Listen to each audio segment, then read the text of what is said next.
Tapak kami, hawak lapis at papel. Mga pangarap sa isip parang bituin sa langit.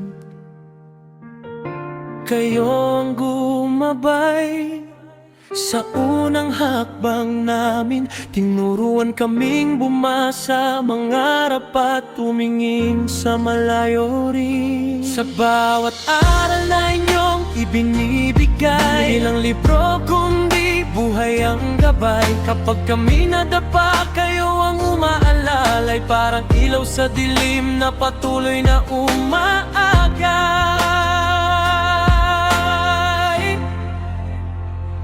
Salamat guro sa tiyaga at sakripisyo, sa bawat pangarap na binigyan ninyo ng direksyon. Hindi man sapat ang simpleng pasasalamat, sa puso namin habang buhay kayong nakatatak. Salamat guro sa bawat payo at aral, kayo ang dahilan kung bakit kami tumatagal. Sa tagumpay na aming makakamtan balang araw, kayo ang inspirasyon sa bawat hakbang.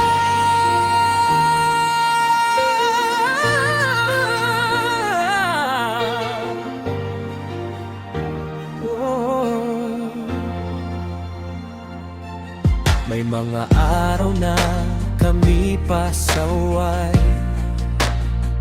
pero hindi kayo sumuko kahit mahirap ang gabay. Sa bawat pagsusulit at pagkakamali, kayo ang nagturo na ang kabiguan ay bahagi ng pag-angat muli.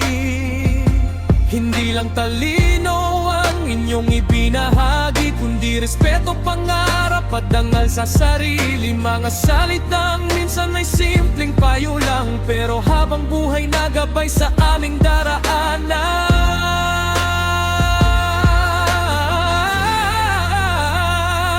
Kung may marating man kami sa buhay, panggalan ninyo ang unang maaalala naming gabay. Dahil sa bawat pangarap na aming maaabot, may bahagi ng puso ninyo na nagbigay ng lakas at loob. Kaya ngayon sama-sama kaming nagsasabi, isang simpleng salita na puno ng pagmamahal lagi. Sa bawat guro na nag-alay ng kaalaman, maraming salamat po sa walang sawang paglilingkod sa kabataan.